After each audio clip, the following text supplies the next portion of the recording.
धर्मशाला रे बढ़ुछि गोरु चोरी पुलिस साजिछि नीरव द्रष्टा। जाजपुर जिला धर्मशाला अंचल में दिन को दिन गोरु चोरी वृद्धि पाइबारे लागिछि। एही ब्लॉक अधीन बड़कायमा अरखपदा पाटपुर मिर्जापुर समेत आखपाख पंचायत रे 20 रु ऊर्ध्व गोरु चोरी होइतिबा अभियोग होइछि। तेबे स्थानीय लोकों द्वारा चोर मानक धरी पुलिस जिम्मा देउथिबा बेले सेमानक उपरे कोनोसी कार्यानुष्ठान न हेउथिबा अभियोगकारी माने कहिसथि। घटना को नहीं स्थानीय लोकों समेत गोरक्षक संगठन पक्षरु किछि समय थाना सम्मुखरे मध्य धारणा दिया जायथिला। गतकाली विलंबित रात्रि में बड़कायमा अंचल एक गोरु चालन हेउथिबा बेले स्थानीय लोकों हाथ में धरा पड़ी पुलिस जिम्मा दिया जायछि एवं बड़कायमा अंचल में जड़े मटन व्यवसायी एथिरे संपृक्त थिबा संदेह रे तांको मध्य पुलिस अटक रखिछि। घटनास्थल में धर्मशाला पुलिस पहुंची तदंत जारी रखिछि। दोषी विरोध में दृढ़ कार्यानुष्ठान हेबा पई दाबी जोर धरिछि। अर्जुन साहू अरखपदा घटना विगत दिन में बहुत दिन बीतीगला खाली गाई चोरी चलती धर्मशाला रे। एमती कि गोटे गरीब लोक तार गाई दुईटी रखी से प्रतिपोषण करता परिवार ये विधर्मी मुसलमान ता गुआले पशि गाई की चोरे नौ 14 तारीख गत 14 तारीख में गोटे प्रथम एतला देती मोर भी दुईटी जर्सी गाई चोरी होती आनुमानिक मूल्य 80,000 टंका हम गाई दुईटर। तापर मुझे थाना आश्रय नहीं थाना आश्रय नेला मत खाली प्रतिश्रुति मिलूँ ता छड़ा किसी एपर्यंत मत न्याय मिलला ना। तापर 20 तारीख दिन कायमारे स्थानीय लोक गोटे गाड़ी गोरु गाड़ी की अटकाई से 3टी गाई धराई आम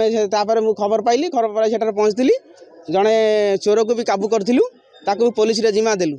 पुलिस रे जिम्मा देला पर पुलिस ताकू बर्तमान छाड़ी देइछि।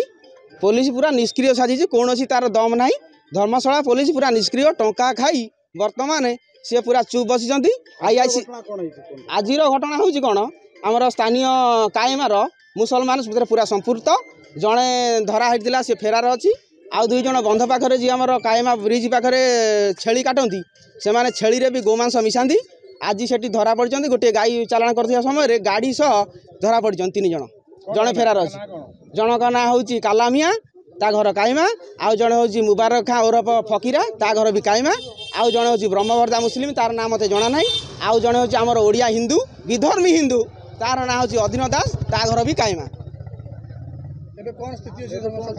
एबे आमे थाना को आसीचु जे नुआ ऑफिसर किए जन आछंती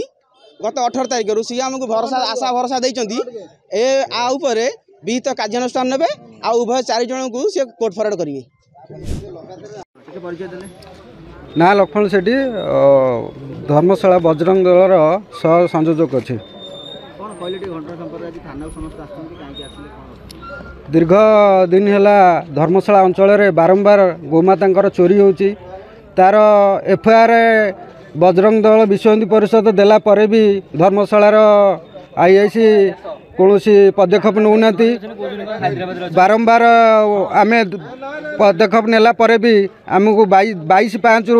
आम एफआईआर देइथिलु तार 2 दिन पर आसीथिलु तार तदारख करिया कौन है सार कौन पाई आप अरेस्ट न करते ना मत 2 दिन टाइम दिंतु 2 दिन टाइम देला परे भी से माने आज पर्यंत भी अरेस्ट कले ना। गतकाली राति कायमा स्थित आम नियरेस्ट कायमा स्थित हेटी चोरी भी होता परदिन राति 4टा गाई गला काली आम गोटे प्रस्तुति बैठक करके आम कि पिला आम कायमार जगैलु जहाँ भोरू भोरू से गाई चोरी होता समय गाई की धरा होता गाई की धराला भितर गाई जो मैंने चालाण करते से माने सब जन मुस्लिम थिले आउ से माने चोरी करिकी चालाण करते धरा धरी है किसी समय पर से सब मानिले जे आम बारंबार गाई चोरी करचु काला मियाँ ता पुओ साहिल मियाँ को आम दौचु कि पुलिस के पचारा बेलू पुलिस कौच हैदराबाद पलैं जदि हैदराबाद रे से माने अच्छे आप जापर अरेस्ट कौन पाई करूना असुविधा कौटी ताले ताले ए गोमाता जो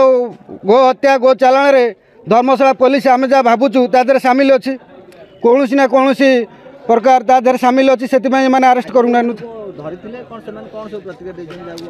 से तो आम जो मान को आज धराई से कायमा बजार गोटे मटन दुकानी तार 2-3टा दुकान भी अच्छी से ही लोक ही आज गाई चोरी रे धरा पड़ी आमे भावुचु से मटन सहित आम हिंदू मानक गोमाता मांस भी खाया दूची कारण जो पिलाटा ता सहित धराई सहित माड़ किछि पिला ताकू धमके धमके पचारा भितर से कही आसूला नाई आम गोटे गाई रखीचु ईद्रे दबू ईद्रे काटिया रखीचु यही आमर सन्देह होची से जो लोक से मटन बिकुला तादेर गोरु मांस भी आमको गोमाता मांस भी खोई दे पारे कहीं संभव नुहे से लोक ही आधे मुख्य चालाणकारी मुख्य